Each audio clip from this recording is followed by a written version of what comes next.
ആയിരിക്കുന്നു. ഇന്ന് രാത്രി വളരെ പ്രത്യേകിച്ച് പ്രാർത്ഥനയോടുകൂടെ ദൈവമക്കളായിരിക്കണമെന്ന് ഞാൻ ഓർപ്പിക്കട്ടെ. ദൈവം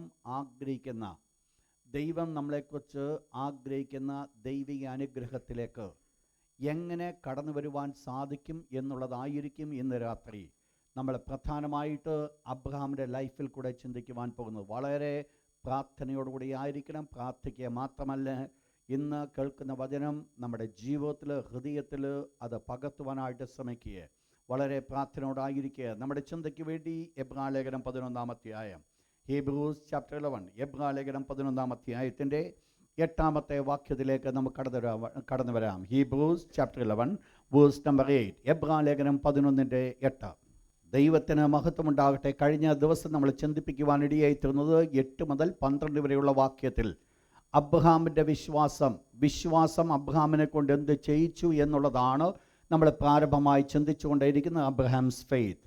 അതിൽ പ്രധാനമായിട്ട് 8 തൊട്ട് 12 വരെയുള്ള വാക്യങ്ങളിൽ 3 വിധ വിശ്വാസത്തിൻ്റെ 3 പ്രവർത്തനങ്ങളെ നമ്മൾ കാണുവാനിടയായി തീർന്നു. 3 വിധങ്ങളുടെ പ്രവർത്തനം. അതിൻ്റെ 8-ാമത്തെ വാക്യം നമ്മൾ പഠിച്ചപ്പോൾ നമ്മൾ ഇപ്രകാരം പഠിക്കുകയുണ്ടായി. അവിടെ വെളിപ്പെടുത്തുന്നത് ഒബീഡിയൻറ്റ് ഫെയ്ത്ത്. കഴിഞ്ഞ ആഴ്ച ഇല്ലാതിരുന്നവർ പെട്ടെന്ന് നോട്ട് ചെയ്താട്ട്. വേഴ്സ് 8, 8-ാമത്തെ വാക്യം വെളിപ്പെടുത്തുന്നത് ഒബീഡിയൻറ്റ് ഫെയ്ത്ത്. വിശ്വാസം വന്നപ്പോൾ അതിന് വിശ്വാസം അനുസരണത്തിലേക്ക് നടത്തി.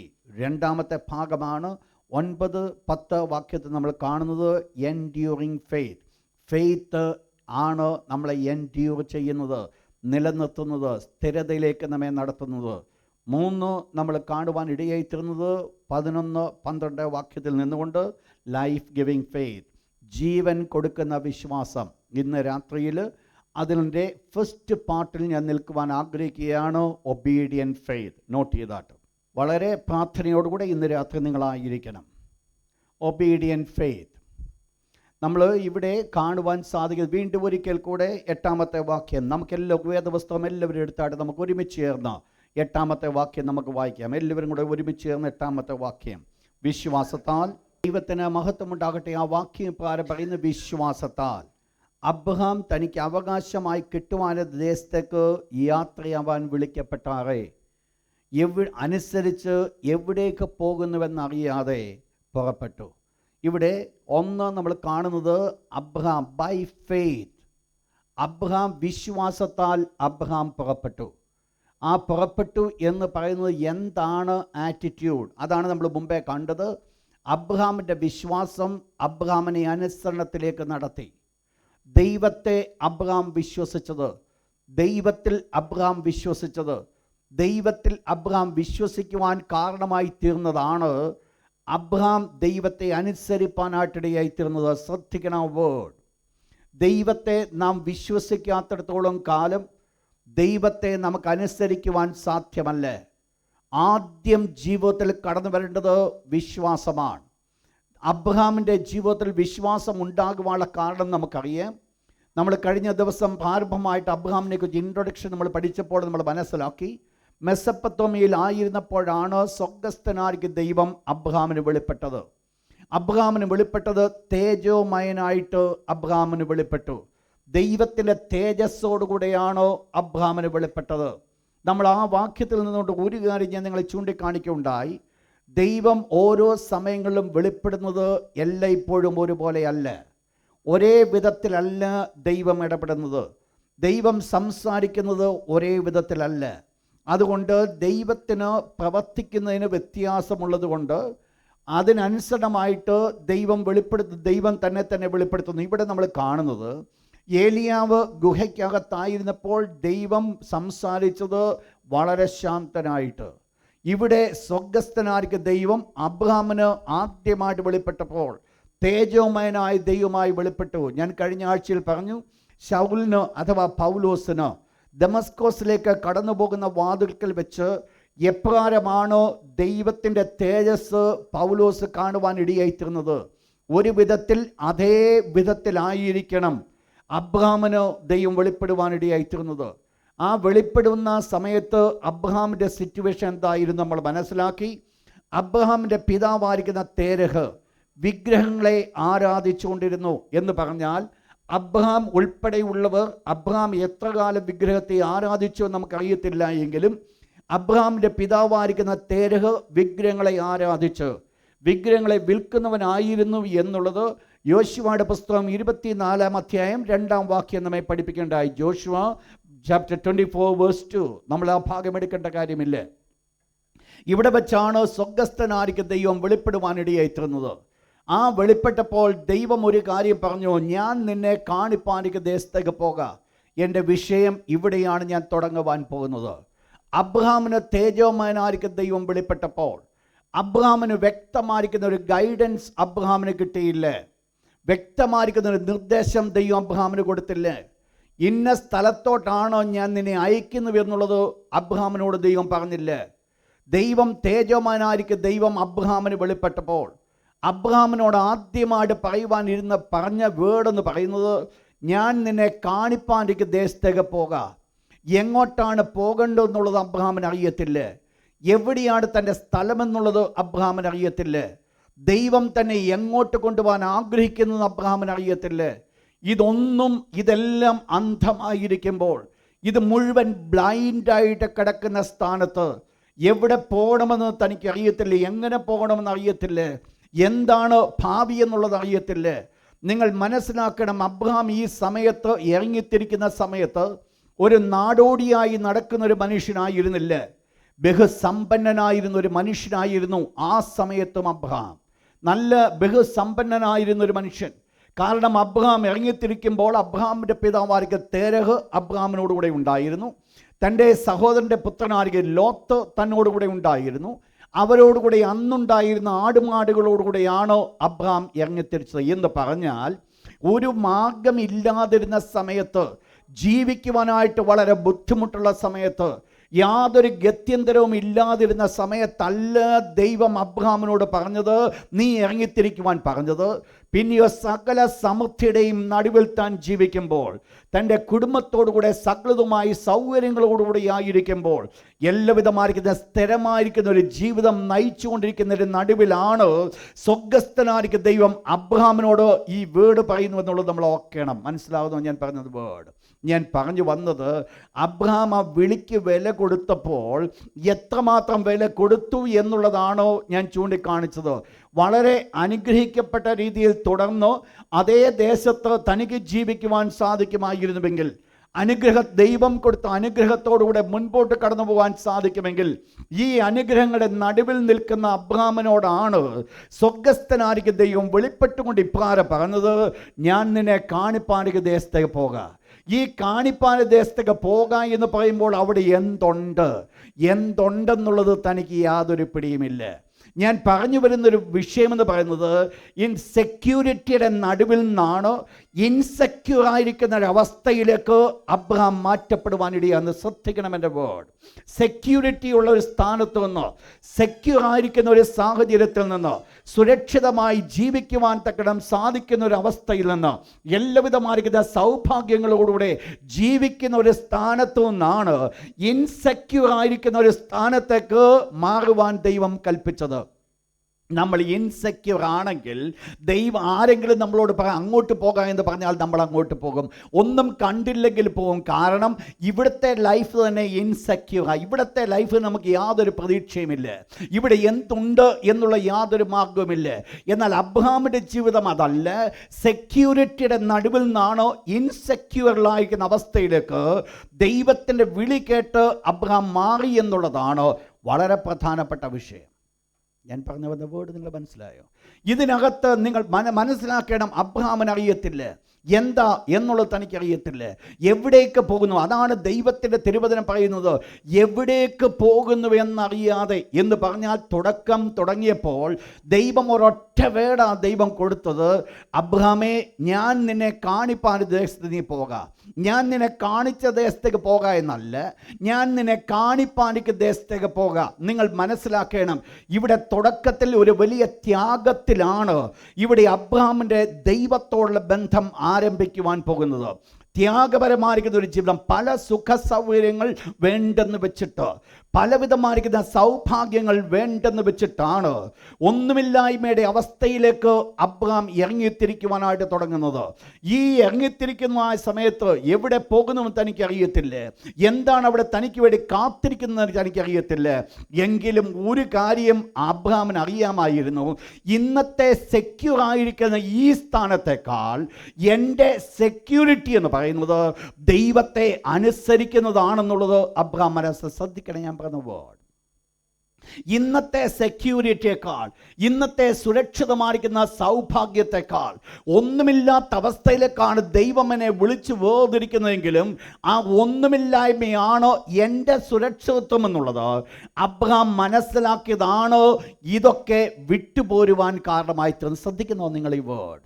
അബ്രഹാം വിട്ടുപോരുവാൻ കാരണമായി തീർന്നത് ഇപ്പോഴത്തെ ഇൻസെക്യൂർ ആയിരിക്കുന്ന അവസ്ഥയിലേക്ക് ദൈവം വിളിച്ചുവെങ്കിലും അബ്രഹാം ഒരു കാര്യം വിശ്വസിച്ചു, ഞാൻ ഇന്നത്തെ സെക്യൂരിറ്റി വിട്ടിട്ട് ഇൻസെക്യൂർ ആയിരിക്കുന്ന അവസ്ഥയിലേക്ക് ഞാൻ കടന്നു പോകുന്നുവെങ്കിലും ഞാൻ കടന്നു പോകുന്ന സ്ഥലമെന്ന് പറയുന്നത് ഇപ്പോഴത്തെ സെക്യൂരിറ്റി ഉള്ളതിനേക്കാൾ സെക്യൂർ ആയിരിക്കുന്ന സ്ഥലമാണ് അതെന്ന് താൻ മനസ്സിലാക്കി. താൻ സ്ഥലം കണ്ടിട്ടില്ല, താൻ ആളിനെ മനസ്സിലാക്കിയിട്ടില്ല, എവിടാണ് അവിടെ തന്നെ നേരിടുവാനുള്ളതെന്ന് തനിക്ക് അറിയത്തില്ല. എങ്കിലും ഒരു കാര്യം മനസ്സിലാക്കി, ദൈവത്തിൻ്റെ വചനം, സർവശക്തനായിരിക്കുന്ന ദൈവം, തേജോമയനായിരിക്കുന്ന ദൈവം അബ്രഹാമിന് പ്രത്യക്ഷനായി വെളിപ്പെട്ടതായ സമയത്ത് അബ്രഹാം ഒരു കാര്യം മനസ്സിലാക്കി, ദൈവത്തെ അനുസരിക്കുന്നതാണ് എൻ്റെ ഇപ്പോഴത്തെ സെക്യൂരിറ്റിയേക്കാൾ സെക്യൂർ എന്ന് പറയുന്നത് ദൈവത്തെ അനുസരിക്കുന്നതാണ്. ഒന്നാമത്തെ ആലോചന ദൈവമക്കൾക്ക് ഞാൻ തരട്ടെ, ദൈവത്തെ അനുസരിക്കുന്നതാണ് ഇന്ന് നമ്മുടെ സെക്യൂരിറ്റി എന്ന് നമ്മൾ ചിന്തിക്കുന്നതിനേക്കാൾ സെക്യൂർ ദൈവത്തെ അനുസരിക്കുന്നതാണ്.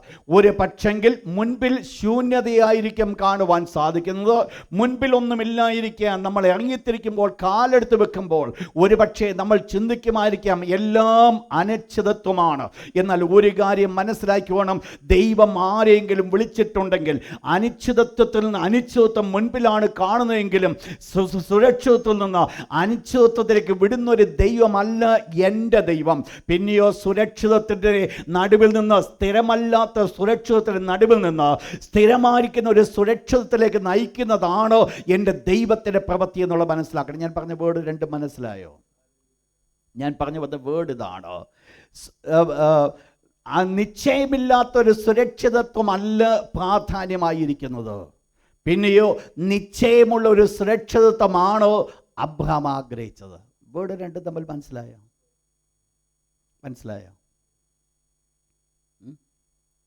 മനസ്സിലായില്ല. ഞാൻ പറഞ്ഞു വന്ന വേർഡ് ഇതാണ്, ഇവിടെ അബ്രഹാമിൻ്റെ ഇപ്പോൾ തൻ്റെ പിതാവിനോടും തൻ്റെ പ്രിയപ്പെട്ടവരോടും ഒരുമിച്ച് ജീവിക്കുന്ന കാലം സുരക്ഷിതത്വം, ഒരു സെക്യൂർ ഫീലിംഗ് ഉണ്ടെങ്കിലും ആ സെക്യൂരിറ്റിക്ക് എന്തില്ല? ഒരു സ്ഥിരതയില്ല, ഒരു ഉറപ്പില്ല, ഒരു പൂർണ്ണമായിരിക്കുന്ന ഒരു ഉറപ്പില്ല. ഇന്നത്തെ ഈ സെക്യൂരിറ്റി നാളെ മാറിപ്പോകുവാൻ സാധിക്കും. ഒരു ഈശാനം മൂലം കാറ്റടിച്ചാൽ ഇന്നത്തെ ഉണ്ട് എന്ന് പറയുന്ന സകല ആടുമാടുകളും വീടുകളും എല്ലാം നശിക്കുവാൻ സാധിക്കും. എന്ന് പറഞ്ഞാൽ ഈ ലോകത്തിൽ സ്ഥിരതയുണ്ട് എന്ന് പറയുന്ന ഒന്നും സ്ഥിരതയുള്ളതല്ല. എന്നാൽ അബ്രഹാം എന്തു മനസ്സിലാക്കി? ഈ ലോകത്തിലെ നിശ്ചയമില്ലാത്ത സുരക്ഷിതത്വത്തെക്കാൾ നല്ലതാണ് ദൈവത്തിൻ്റെ അനിശ്ചിതത്വം എന്ന് പറയുന്നത്. അതാണ് സുരക്ഷിതമെന്നുള്ളത് അബ്രഹാം മനസ്സിലാക്കി. അവിടെ കാണുവാൻ സാധിക്കുന്നത് നത്തിങ്, ഒന്നും കാണുന്നില്ല. പക്ഷേ അബ്രഹാം ഒരു കാര്യം മനസ്സിലാക്കി, ഒന്നും കാണാത്ത സ്ഥലമാണ്, അല്ലെങ്കിൽ ഒന്നും കാണാത്തതാണ് എൻ്റെ സുരക്ഷിതമെന്നുള്ളത് അബ്രഹാം മനസ്സിലാക്കി. പ്രിയപ്പെട്ട നിങ്ങൾ മനസ്സിലാക്കുന്ന ഞാൻ പറഞ്ഞ വേർഡ് മനസ്സിലായോ? നമ്മുടെ സുരക്ഷിതത്വം എന്ന് പറയുന്നത് നമ്മൾ കാണുന്ന സുരക്ഷിതത്വമല്ല. ഈ ലോകത്തിൽ കാണുന്ന സുരക്ഷിതമെല്ലാം ഒരു സെക്കൻഡോട് മാറിപ്പോകുവാൻ സാധിക്കും. എന്നാൽ നമുക്ക് ഉണ്ട് എന്ന് പറയുന്ന സുരക്ഷിതത്വം, നമ്മൾ ദൈവത്തിൻ്റെ വചനം അനുസരിക്കുന്നത്, ദൈവത്തെ അനുസരിക്കുന്നതാണ് നമ്മുടെ സുരക്ഷിതത്വം. നിങ്ങളൊന്ന് മനസ്സിലാക്കണം, അബ്രഹാമിൻ്റെ ജീവിതത്തിൽ ഇവിടെ ഒന്നും കാണാത്ത ദേശത്തേക്ക്, ദേശം തനിക്ക് പറഞ്ഞു കൊടുത്തില്ല എങ്കിലും അബ്രഹാമിനോട് ദൈവം കൽപ്പിച്ചു, അബ്രഹാമെ നീ പോക എന്ന് കൽപ്പിച്ചു. അബ്രഹാം ദൈവത്തിൻ്റെ വചനം കണ്ട് മനസ്സിലാക്കിക്കൊണ്ട് ദൈവത്തിൻ്റെ അരുളപ്പാട് കേട്ടുകൊണ്ട് ഇറങ്ങിത്തിരിച്ചു. നിങ്ങൾ കഴിഞ്ഞ ആഴ്ച നമ്മൾ ചിന്തിച്ചു, ഈ ഇറങ്ങിത്തിരിച്ചതിൻ്റെ കൂട്ടത്തിൽ വെളിപ്പാട് പ്രാപിച്ചു സാധിക്കുന്ന അബ്രഹാമിനോടുകൂടെ അബ്രഹാമിൻ്റെ പിതാവ് വിഗ്രഹത്തെ ആരാധിച്ചുകൊണ്ടിരുന്ന അബ്രഹാമിൻ്റെ പിതാവായി തെരഹ, അതോടൊപ്പം തന്നെ തൻ്റെ സഹോദരപുത്രനായ ലോത്ത്, ഇവരെല്ലാം ഒരുമിച്ച് യാത്ര തിരിച്ച് ഇവരെ കൊണ്ട് ഒരു സ്ഥാനത്ത് കൊണ്ട് തമ്പടിപ്പിച്ചു. അതാണ് ഹാരാൻ. ഹാരാൻ എന്നുള്ള വേർഡിൻ്റെ അർത്ഥം ഞാൻ പറഞ്ഞു, താമസം. അപ്പോൾ ഡിലേ. എന്ത് സംഭവിച്ചു? അവിടെ അബ്രഹാമിൻ്റെ വിളി എന്ന് പറയുന്നത് ഞാൻ കാണിപ്പാൻ ദേശത്തേക്ക് പോകാം. അബ്രഹാമിനറിയാം ഈ ഹാരാൻ അല്ല ദൈവം കാണിച്ചു കൊടുത്ത സ്ഥലമെന്നറിയാം. എങ്കിലും ബൈ ഫോഴ്സ് അബ്രഹാമിന് ഈ ഹാരാനിൽ വന്ന് പാക്കേണ്ടതായിട്ട് വന്നു. ഇന്ന് ദൈവത്തിൻ്റെ വചനം കേൾക്കുന്ന ഏതെങ്കിലും പ്രിയപ്പെട്ടവർ ദൈവത്തിൻ്റെ വാഗ്ദത്തം പ്രാപിച്ചിട്ട് ഒരു പക്ഷെങ്കിൽ മറ്റുള്ളവരുടെ പ്രേരണ കൊണ്ടോ സ്വയപ്രേരണയാലോ ഹാരാനിൽ താമസിക്കുന്നു എങ്കിൽ ഞാൻ ഓർപ്പിക്കട്ടെ, ഹാരാൻ അല്ല നിങ്ങൾക്കുള്ള വാസസ്ഥലം. ഇവിടുന്ന് മുൻപോട്ട് പോകേണ്ടത് ഒരു വലിയ ആവശ്യമാണ്. ഇവിടെ ഇവിടെ വിഷയം? ഈ വീട് ഒന്ന് വിടേണ്ടതായി, ഇവിടെ അബ്രഹാം ദൈവത്തെ അനുസരിക്കേണ്ടതായിട്ട് വന്നപ്പോൾ എന്ത് സംഭവിച്ചു? ഉൽപ്പത്തി പുസ്തകം 12-ാം അധ്യായം അതിൻ്റെ 1-ാമത്തെ വാക്യം, ജനസിസ് ചാപ്റ്റർ 12 വേഴ്സ് 1. ഒരു കൊച്ചു കാര്യമല്ല ദൈവം അബ്രഹാമിനോട് പറഞ്ഞത്. ദൈവം തൻ്റെ തേജസ്സോടുകൂടെ വെളിപ്പെട്ടു എന്നൊക്കെയുള്ള സത്യമാണെങ്കിലും ദൈവം അബ്രഹാമിൽ നിന്ന് ഡിമാൻഡ് ചെയ്തത്, ദൈവം അബ്രഹാമിനോട് പറഞ്ഞത്, 1, നീ നിന്റെ ദേശത്തെ വിടണം. 2, നിന്റെ ചാർച്ചക്കാരെ നീ വിടണം. നീ നിന്റെ പിതൃഭവനത്തെ വിടണം. നിങ്ങൾ മനസ്സിലാക്കണം, ദൈവം ഒരു വ്യക്തിയോട് ഒന്ന് വിടണമെന്ന് പറഞ്ഞാൽ ആ വ്യക്തിക്ക് അതിനോടുള്ള ആറ്റിറ്റ്യൂഡ് എന്തായിരുന്നു എന്നുള്ളത് വ്യക്തമാണ്, അല്ലേ? ഞാൻ ഒരു പക്ഷെങ്കിൽ എനിക്കിഷ്ടമായിരിക്കുന്ന ഒരു ഭോജനമുണ്ടായിരിക്കുക, ആ ഇഷ്ടമായിരിക്കുന്ന ഒരു ഫുഡ്, ഇഷ്ടമായിരിക്കുന്ന ഒരു ആഹാരം, നാളെ പ്രാർത്ഥിക്കാതിരിക്കുന്ന ദൈവം അങ്ങനെ പറയാതിരിക്കട്ടെ, പ്രാർത്ഥിക്കാതിരിക്കുന്ന സമയത്ത് ദൈവം എന്നോട് പറയുക, കുഞ്ഞെ നീ അത് വിട്ടുകളയാൻ പറഞ്ഞാൽ അതിൻ്റെ പിന്നിലൊരർത്ഥമുണ്ട്. ഞാൻ ഇഷ്ടപ്പെടുന്നതാണ് ദൈവം എന്നോട് ചോദിക്കുന്നത്. ഇഷ്ടപ്പെടാത്തതൊന്നും ദൈവം ചോദിക്കത്തില്ല. നമുക്കിഷ്ടമില്ലാത്തത് ദൈവത്തിന് വേണ്ടി വിട്ടുകൊടുക്കുവാൻ നമുക്ക് യാതൊരു ബുദ്ധിമുട്ടുമില്ല. ഇഷ്ടമില്ലാത്തത് എല്ലാം നമുക്ക് വിട്ടുകൊടുക്കുവാൻ സാധിക്കും. വിട്ടുകൊടുക്കാൻ ബുദ്ധിമുട്ടുള്ളത് നമ്മുടെ ജീവിതത്തോട് വളരെ പ്രിയമായിരിക്കുന്നത്. അങ്ങനെയെങ്കിൽ നിങ്ങൾ മനസ്സിലാക്കിക്കോണം, അബ്രഹാമിനോട് സ്വർഗത്തിലെ ദൈവം കൽപ്പിക്കുകയുണ്ടായി, അബ്രഹാമേ നീ നിന്റെ സ്വദേശത്തെ നീ വിടണം, നിന്റെ ചാർച്ചക്കാരെ നീ വിടണം, നിന്റെ പിതൃഭവനത്തെ വിടണം. അങ്ങനെയെങ്കിൽ അബ്രഹാമിന് തൻ്റെ പിതൃഭവനവുമായിരിക്കുന്ന ഒരു ലിങ്ക് എത്ര വലുതായിരുന്നു എന്നുള്ളത് ഇതിൽ കൂടെ മനസ്സിലാക്കാം. ഒരു നഷ്ടമില്ലാത്തൊരു കച്ചവടമല്ല ദൈവം വിട്ടുകളയാൻ പറഞ്ഞത്. ദൈവം എന്ത് ചോദിച്ചാലും നമ്മുടെ ജീവിതത്തിൽ നഷ്ടമാണ് എന്ന് ചിന്തിക്കുന്നത് മാത്രമേ ദൈവം ചോദിക്കത്തുള്ളൂ. എന്താ ഇവിടുത്തെ വിഷയം? ഇവിടെ ഒന്നാമത് നമ്മൾ മനസ്സിലാക്കേണ്ടത്, ദൈവം അബ്രഹാമുമായിട്ട് ഒരു ഉടമ്പടി ചെയ്യുവാൻ പോകും. നിങ്ങൾ മനസ്സിലാക്കണം, എന്തെങ്കിലും വ്യക്തമായിട്ട് കാണിച്ചു കൊടുത്തിട്ടാണോ? ഒന്നുമില്ല. വ്യക്തമായിട്ട് യാതൊന്നും ഇതുവരെ ദൈവം പറഞ്ഞ ഒരൊറ്റ കാര്യം, നീ ഇതൊക്കെ വിടണം, ഞാൻ നിന്നെ കാണിപ്പാ ദേശത്തെ പോകണം. ഇതുവരെ ദേശം കാണിച്ചിട്ടില്ല. അപ്പോൾ ദൈവത്തിൻ്റെ പ്രോമിസ് എന്ന് പറയുന്നത് അവ്യക്തതയാണ്.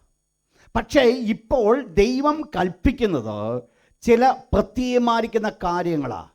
ആ പ്രത്യയമായിരിക്കുന്ന കാര്യങ്ങൾ എന്ത് ചെയ്യുവാൻ കൽപ്പിച്ചു? ദ ഫസ്റ്റ് തിങ് ദൈവം കൽപ്പിച്ചത്, നീ അത് വിട്ടുകളയുക, സെപ്പറേറ്റ്. നമ്മൾ മനസ്സിലാക്കേണ്ട ഒരു വിഷയമുണ്ട്. ദൈവത്തിൻ്റെ അടുക്കിലേക്ക് ഏത് ദൈവ പൈതൽ അടുത്ത് വരുന്നുവോ അവരോട് ദൈവം ആദ്യം ചോദിക്കുന്ന ഒരു കാര്യം സെപ്പറേഷനാണ്. ഇത് ദൈവം അവരോട് ചോദിക്കുന്ന കൊണ്ടല്ല ഞാൻ ഈ പറഞ്ഞു വരുന്നത്. ദൈവത്തിൻ്റെ പ്രവൃത്തി നമ്മൾ ആദ്യം തൊട്ട് പഠിച്ചാൽ ദൈവത്തിൻ്റെ പ്രവൃത്തി തുടങ്ങുന്നത് തന്നെ ഇൻ സെപ്പറേഷനില്ല. നിങ്ങൾക്കറിയാം, രൂപവും ഭാവവും ഇല്ലാതിരുന്ന ഭൂമിക്ക് എന്ത് സംഭവിച്ചു? വെള്ളത്താൽ ഈ ഭൂമി മുഴുവൻ മൂടപ്പെട്ട് കിടന്നു. യാതൊരു രൂപവും അതിനകത്തില്ല. ഭാവിയിലാണ് ഭൂമിക്ക് രൂപമുണ്ടാകേണ്ടത്. എന്നാൽ ഭാവിയിൽ ഭൂമിക്ക് രൂപമുണ്ടാകുന്നതിന് മുമ്പ് ദൈവം ആദ്യം ഭൂമിയോട് കൽപ്പിച്ച ഒരു കാര്യമുണ്ട്. വെളിച്ചമുണ്ടാകട്ടെ എന്ന് ദൈവം കൽപ്പിച്ചു. വെളിച്ചമുണ്ടായി. ദൈവം വെളിച്ചത്തെയും ഇരുളിനെയും തമ്മിൽ വേർപിരിച്ചു. അതൊന്നാം ദിവസം. നിങ്ങൾ മനസ്സിലാക്കി, ഏതെങ്കിലും ഒരു സ്റ്റെപ്പ് തുടങ്ങുന്നതിന് മുമ്പ്, ഏതെങ്കിലും ഒരു സ്റ്റെപ്പിലേക്ക് കടന്നു വരുന്നതിന് മുമ്പ്, ദൈവത്തിൻ്റെ പ്രവൃത്തി ആരംഭിക്കുന്നതിന് മുമ്പ്, ദൈവം എന്തെങ്കിലും അനുഗ്രഹിക്കുവാൻ പോകുന്നതിന് മുമ്പ്, ദൈവം ആദ്യം എന്നിൽ കൂടെ എക്സ്പെക്റ്റ് ചെയ്യുന്നൊരു കാര്യമാണ് ഒരു സെപ്പറേഷൻ. ഒരു സെപ്പറേഷൻ ആയിരിക്കും നമ്മുടെ ജീവിതത്തിൽ ബാക്കിയുള്ള അനുഗ്രഹങ്ങൾ മുഴുവൻ കൊണ്ടുവരുന്നത്. നമ്മൾ തുടർന്ന് നിങ്ങൾ പഠിച്ചു കഴിഞ്ഞാൽ നിങ്ങൾക്കറിയാം, ഇസ്രായേൽ മക്കൾ ദൈവത്തിൻ്റെ മക്കളെന്ന് അവകാശപ്പെടുവാൻ സാധിക്കുമെങ്കിലും അടിമത്വത്തിന് കീഴിൽ കിടക്കുന്ന സ്ഥാനത്ത് മോശ കടന്നു എന്ന് ഫറവോനോട് പറയുന്ന ഒരു കാര്യമുണ്ട്, എൻ്റെ ജനം എന്നെ ആരാധിക്കേണ്ടതിനോ നീ അവരെ വിട്ടയക്കുക. ആരോട് പറഞ്ഞു? ഫറവോനോട്. അപ്പോൾ ദൈവം, ഇസ്രായേൽ മക്കൾ ദൈവത്തെ ആരാധിക്കുവാൻ ആഗ്രഹിച്ചപ്പോൾ, ദൈവത്തിൻ്റെ ജനമാണ് ഇസ്രായേൽ മക്കൾ, ദൈവത്തിന് ഉടമ്പടി അവർക്ക് ലഭിച്ചിട്ട് അബ്രഹാമിൽ കൂടെ ദൈവത്തിൻ്റെ മക്കളാണ്. പക്ഷെങ്കിൽ അവർ ദൈവത്തെ ആരാധിക്കേണ്ട ഒരു സിറ്റുവേഷനിലേക്ക് കടന്നു വന്നപ്പോൾ, ദൈവമായിട്ട് അവർ ബന്ധപ്പെടുന്ന ഒരു നിമിഷത്തിലേക്ക് കടന്നു വന്നപ്പോൾ, ദൈവം ആദ്യമായിട്ട് ഡിമാൻഡ് ചെയ്തതോ എ സെപ്പറേഷൻ. നിങ്ങൾ മനസ്സിലാക്കണം, ദൈവമക്കൾ മനസ്സിലാക്കണം, എൻ്റെ ജീവിതത്തിൽ ദൈവം ആദ്യം എക്സ്പെക്റ്റ് ചെയ്യുന്നതും ദൈവം എന്നിൽ കൂടെ ഡിമാൻഡ് ചെയ്യുന്നതുമായിരിക്കും സെപ്പറേഷൻ. അതില്ലാതെ അടുത്ത ലെവൽ ഓഫ് ബ്ലെസ്സിങ്സിലേക്ക് എനിക്ക് മൂവ് ചെയ്യുവാൻ സാധ്യമല്ല. ഒരു പക്ഷേ ഇത്രയും വലുത് വിട്ടുകൊടുക്കുമ്പോൾ, അബ്രഹാമേ നീ എന്ത് കാണുന്നു? ഞാൻ ഒന്നും കണ്ടില്ല. പിന്നെ എന്തിനാ നീ വിട്ടുകൊടുത്തത്? ഒരുവൻ എന്നോട് കൽപ്പിച്ചതുകൊണ്ട് ഞാൻ വിട്ടുകൊടുക്കുക. ഇത്രയും വിട്ടുകൊടുക്കുവാനുള്ള കാരണം, തേജോമാനായിരിക്കും ദൈവം വെളിപ്പെട്ട് അബ്രഹാമിനോട് പറഞ്ഞു, ഞാൻ നിനക്ക് ഇത് തരുമെന്ന് കൽപ്പിച്ചപ്പോൾ അബ്രഹാം ഒരു കാര്യം മനസ്സിലാക്കി, ഈ സ്വർഗ്ഗത്തിലെ ദൈവം എനിക്കിത് തരിക തന്നെ ചെയ്യും. ഈ വാഗ്ദത്ത ദേശം എനിക്ക് തരുമെന്നുള്ളത് അബ്രഹാം പൂർണ്ണമായി മനസ്സിലാക്കിയത് കൊണ്ടാണ് ഇന്നത്തെ സ്ഥിരമല്ലാത്ത ഈ ലോകത്തിൽ നിന്ന് സ്ഥിരമായിരിക്കുന്ന ഒന്ന് ദൈവം എനിക്ക് തരുവാൻ വേണ്ടിയാണ് വിളിച്ചുകൊണ്ട് പോകുന്നതെന്ന് മനസ്സിലാക്കിയതാണ് അബ്രഹാമിൻ്റെ ജീവിതത്തിൽ അനുഗ്രഹത്തിന് കാരണമായത്. നിങ്ങൾ മനസ്സിലാക്കണം, അബ്രഹാമിൻ്റെ ഭൗതിക ബ്ലെസ്സിങ്സ് നമ്മൾ പഠിക്കുമ്പോൾ അതിൻ്റെ ഒക്കെയും പിന്നിൽ ഒരു വലിയ ത്യാഗത്തെ നമുക്ക് കാണുവാൻ സാധിക്കും. ഒരു വലിയ സമർപ്പണം, ഒരു കോൺസിക്രേഷൻ, ഒരു സെപ്പറേഷൻ. വാസ്തവത്തിൽ എന്താ ഒരു സമർപ്പണമെന്ന് പറയുന്നത്? മറ്റൊന്നുമല്ല, ഇറ്റ്സ് എ സെപ്പറേഷൻ. എന്താ സമർപ്പിച്ചു കൊടുക്കുന്നത്? പലവട്ടങ്ങളും നമ്മൾ മനസ്സിലാക്കണം. ദൈവം ആദ്യമായിട്ട് ഞാൻ ഏറ്റവും ഇഷ്ടപ്പെടുന്ന ഒരു കാര്യമായിരിക്കത്തില്ല ചോദിക്കുന്നത്, ബട്ട് അതിനു മുൻപ് ഒരു പ്രിലിമിനറി സ്റ്റെപ്പാണ് ചോദിക്കുന്നത്. ഇവിടെ അബ്രഹാമിൻ്റെ ജീവിതത്തിൽ ദൈവത്തിൻ്റെ വാഗ്ദത്തം പ്രാപിക്കുവാൻ തക്കണം ആഗ്രഹിച്ചപ്പോൾ സ്വർഗ്ഗത്തിലെ ദൈവം അബ്രഹാമിനോട് പറഞ്ഞത്, ഞാൻ നിന്നെ കാണിപ്പാൻ ദേശത്തേക്ക് നീ പോകാം. That's all. നീ എന്ത് ചെയ്യണം? നീ നിന്റെ ചാർച്ചക്കാരെയും നിന്റെ പ്രതിഭവനത്തെയും നിന്റെ സ്വന്തം ദേശത്തെയും വിടണം. ഞാൻ ഇന്ന് രാത്രി ഞാൻ ഓർപ്പിക്കട്ടെ, ദൈവത്തെ ആരെങ്കിലും കണ്ടുമുട്ടിയിട്ടുണ്ടെങ്കിൽ, ദൈവത്തിന് വേണ്ടി ജീവിക്കുവാൻ ആരെങ്കിലും കാലെടുത്ത് വെച്ചിട്ടുണ്ടെങ്കിൽ, സ്വർഗ്ഗത്തിലെ ദൈവം ഒന്നാമത് ചോദിക്കുന്നത് നിന്റെ പ്രതിഭവനത്തെയും ചാർച്ചക്കാരെയും നിന്റെ സ്വദേശത്തെയും വിടാതെ അതിനെ മനസ്സിൽ പിടിച്ചുകൊണ്ട് ദൈവത്തെ സ്വീകരിക്കുവാൻ സാധ്യമല്ല. ഒരു പക്ഷെങ്കിൽ പ്രതിഭവനത്തിൽ ചില പ്രിയപ്പെട്ടവരുമായിട്ട് അവരെ മുറുകെ പിടിച്ചുകൊണ്ട് യാത്ര തുടങ്ങുവാൻ സാധിക്കും. പക്ഷേ അവരെ മുറുകെ പിടിച്ചുകൊണ്ടുള്ള യാത്ര എന്ന് പറയുന്നത് ദൈവം നമുക്കെന്ന വെളിപ്പാടിൻ്റെ നിവർത്തീകരണത്തിന് ഒരു താമസത്തിലായിരിക്കും ഞാൻ നിങ്ങൾ കടന്നു വരുന്നത്. മനസ്സിലായി ഞാൻ പറഞ്ഞ വേർഡ്? ദൈവം വിടാൻ പറഞ്ഞ സ്ഥാനത്താണ് സ്വന്തം പിതാവിനെയും സഹോദരൻ്റെ പൗത്രനെയും വിളിച്ചുകൊണ്ട് വന്നത്. ഇവിടെ വരുന്നതിന് കുഴപ്പമില്ല, വന്നത് തെറ്റല്ല. പക്ഷെങ്കിൽ അവരുടെ സാന്നിധ്യം അബ്രഹാമിനെ കൊണ്ട് ദർശന നിവർത്തീകരണത്തിലേക്ക് കടന്നു പോകാതെ ഹാരാനിൽ വന്ന് താമസിക്കുവാൻ തക്കവണ്ണം ഇടയായിത്തീർന്നു എന്നുള്ളതാണ് വിഷയം. അവരെയും കൊണ്ട് ഇറങ്ങിത്തിരിച്ചതല്ല പ്രശ്നം. പക്ഷെങ്കിൽ എന്ത് സംഭവിച്ചു? ദൈവത്തിന് വിളി കേട്ട് ഇറങ്ങിത്തിരിച്ച അബ്രഹാം ദൈവത്തിൻ്റെ വിളിക്ക് ബദലായിട്ട് എവിടെയോ താൻ നിൽക്കുക. വേറെ രീതി പറഞ്ഞാൽ, കർത്താവായ യേശു ക്രിസ്തു ജനിച്ചുവെന്ന് മനസ്സിലാക്കി കിഴക്കുനിന്ന് വിദ്വാൻമാർ കടന്നു വന്നു. നക്ഷത്രം നോക്കിയാ കടന്നു വന്നത്. ഈ നക്ഷത്രം നോക്കി കടന്നു വന്നിട്ട് അവർ പിന്നീട് നക്ഷത്രത്തെ വിട്ടേച്ച് അവരുടെ സ്വന്തം ചിന്താഗതിക്കനുസരണമായിട്ട് പോയി കൊട്ടാരത്തിൽ പോയതുപോലെയാണ് ഇവിടെ അബ്രഹാമിൻ്റെ ജീവിതം. മനസ്സിലാവുന്നു? അവരെ ഇറങ്ങിത്തിരിച്ചത് എന്ത് കണ്ടോടെ? നക്ഷത്രം കണ്ട. കിഴക്ക് ഞാൻ ഒരു നക്ഷത്രം കണ്ടു, അതിനെ നോക്കിയാ യാത്ര തിരിച്ചത്. യാത്ര തിരിച്ച് യെരൂശലേമിൽ വന്നു. യെരൂശലേമിൽ വന്നപ്പോൾ താനൊരു കാര്യം മനസ്സിലാക്കി, രാജാവായി പിറക്കുന്നവൻ എവിടെ? കൊട്ടാരത്തിൽ. പിന്നല്ലാതെ എവിടെ പോയി? ഇത്രയും നാൾ എവിടുന്നൊക്കെയോ ദൂരത്തിൽ കടന്നു വന്നവരാ. ഇത്രയും നേരം അവർക്ക് ഈ നക്ഷത്രത്തെ നോക്കി ഇവിടെ വരെ വരാൻ പറ്റുമായിരുന്നുവെങ്കിൽ ഈ നക്ഷത്രം ഇടയ്ക്ക് വെച്ച് ഇവരെ കൊണ്ട് ഇവിടെ കൊണ്ട് അവസാനിപ്പിക്കത്തില്ലായിരുന്നു. ഈ ബേത്ലഹേമിൽ പശുക്കൾ തൊട്ടിയിൽ കർത്താവായ യേശു ക്രിസ്തു ജാതനായിരുന്ന സ്ഥലത്ത് കൊണ്ടുവന്ന ഈ നക്ഷത്രം നിൽക്കുമായിരുന്നു. പക്ഷെ എന്ത് സംഭവിച്ചു? നക്ഷത്രത്തെ കണ്ട് ഇറങ്ങി തിരിച്ചവർ തങ്ങളുടെ ബുദ്ധിയുടെ മണ്ഡലത്തിലേക്ക് കടന്നു വന്ന് ദൈവത്തിൻ്റെ വെളിപ്പാടിന്, ദൈവത്തിൻ്റെ വാഗ്ദത്ത നിവർത്തീകരണത്തിന് താമസം വന്നത് നിങ്ങൾ മനസ്സിലാക്കണം. ഇവിടെയാണ് ഹാരാനിൽ വെച്ച് തേരഹ് മരിക്കുവാനുള്ള കാരണം. നിങ്ങൾ മനസ്സിലാക്കണം, ദൈവത്തിൻ്റെ വിളി കേട്ട് ഇറങ്ങിത്തിരിച്ച് ആരെങ്കിലും ഇടയ്ക്ക് വെച്ച് തൻ്റെ സ്വന്തം ബുദ്ധിക്ക് അനുസരണമായിട്ട് ഇറങ്ങിത്തിരിച്ചാൽ അതിൻ്റെ അർത്ഥം, അതിൻ്റെ ഫലമെന്ന് പറയുന്നത് നഷ്ടക്കച്ചവടം മാത്രമേ ഉണ്ടാകത്തുള്ളൂ. ശ്രദ്ധിക്കണം ഞാൻ പറഞ്ഞ വേർഡ്. അവിടെ ലാഭക്കച്ചവടം അവിടെ ഇല്ല. ദൈവം വിളിച്ചത് ലാഭത്തിന് വേണ്ടിയാണ് ദൈവം വിളിച്ചത്. പക്ഷെങ്കിൽ ഹാരാനിൽ വന്ന് പാർത്ത അബ്രഹാമേ, നിനക്ക് പറയുവാനുള്ളത് ലാഭത്തിൻ്റെ കച്ചവടമല്ല, നഷ്ടത്തിൻ്റെ കച്ചവടമാണ്. എന്തുകൊണ്ടാണ് നഷ്ടത്തിൻ്റെ കച്ചവടമായത്? ഇതുവരെ ദൈവത്തിന് വിളി കേട്ട് ഇറങ്ങിത്തിരിച്ച് മുൻപോട്ട് വന്ന് ഹാരാനിൽ സ്വന്തം ബുദ്ധിക്ക് അനുസരണമായിട്ട് അല്ലെങ്കിൽ മറ്റുള്ളവരുടെ പ്രേരണയ്ക്കനുസരണമായി പാർക്കുവാൻ ഇടയായിത്തീർന്നതാണ് നഷ്ടത്തിന് കച്ചവടമായിത്തീർന്നത്. ശ്രദ്ധിക്കണം ദൈവമക്കൾ, ദൈവത്തിന് നിങ്ങളെക്കുറിച്ചുള്ള വിളിയും തിരഞ്ഞെടുപ്പും മനസ്സിലാക്കി മുൻപോട്ട് ദൈവത്തിന് വിളിക്കനുസരണമായി നടന്നുപോയി. മുൻപോട്ട് നടന്നുകൊണ്ടിരിക്കെ സ്വന്തം താല്പര്യങ്ങൾക്കനുസരമായി, സ്വന്തം ബുദ്ധിക്കനുസരമായി, സ്വന്തം കാഴ്ചപ്പാടുകൾക്കനുസരമായി എവിടെയെങ്കിലും തമ്പടിച്ചിട്ടുണ്ടെങ്കിൽ അതിൻ്റെ അർത്ഥം എന്നാണെന്നറിയാമോ? അവിടെ ഒരു നഷ്ടക്കച്ചവടം ഉണ്ടാകുവാൻ ഉണ്ട് എന്നുള്ളത് മനസ്സിലാക്കണം. നഷ്ടക്കച്ചവടം ഉണ്ടാകാതിരിക്കണമെങ്കിൽ ഇന്ന് ഈ ദൈവത്തിൻ്റെ വചനം കേൾക്കുന്ന അതേ സമയം എഴുന്നേറ്റ് പുറപ്പെടാനുള്ള ഒരു മനസ്സ് ഇപ്പോൾ ഉണ്ടായിക്കോണം. മനസ്സിലാകുന്നുണ്ടല്ലോ ഞാൻ പറഞ്ഞു വരുന്നത്?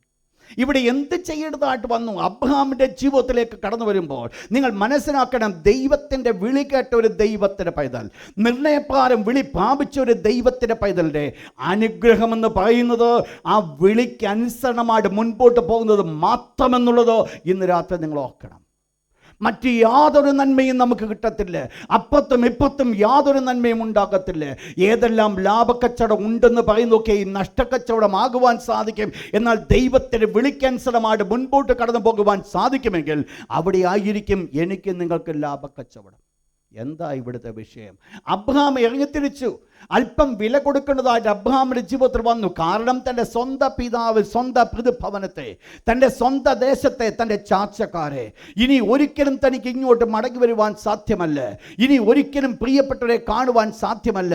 ബൈ ബൈ പറഞ്ഞിട്ടാണ് ഇറങ്ങിത്തിരിച്ചത്. എന്തിനാണെന്നറിയാമോ? ഈ ഇറങ്ങിത്തിരിച്ചൊരു വലിയ അനുഗ്രഹത്തിന് നിവർത്തീകരണത്തിന് വേണ്ടിയാണ്. പക്ഷെങ്കിൽ ഈ യാത്ര ഞാൻ പറഞ്ഞുവല്ലോ, മുൻപോട്ട് കടന്നുപോയി ഹാരാനിൽ വന്ന് പാർത്തും അത് തനിക്ക് നഷ്ടത്തിന് കച്ചവടമായി. ദൈവം തന്നോട് വീണ്ടും കരുണ കാണിച്ചു. അതാണ് ഇവിടെ വളരെ വിഷയം. ഹാരാനിൽ തേരഹ് മരിക്കുവാൻ ഇടയായിത്തീർന്നു.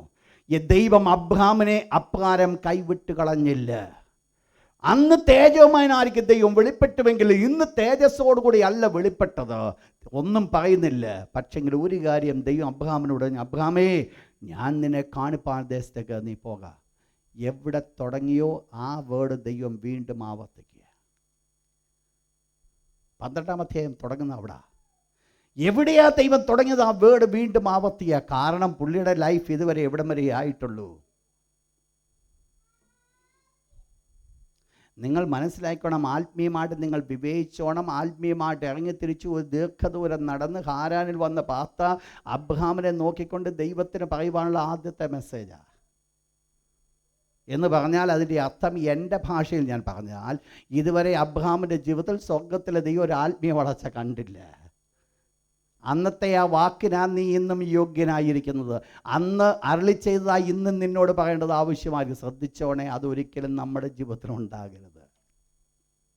എന്ത് സംഭവിച്ചു? സ്വർഗസ്ഥനായിരിക്കും ദൈവം അബ്രഹാമിന് വെളിപ്പെട്ടിട്ട് ഇപ്രകാരം പറഞ്ഞു, വീണ്ടും അതേ വേർഡ്, ഞാൻ നിന്നെ കാണിപ്പാൻ ദേശത്തേക്ക്.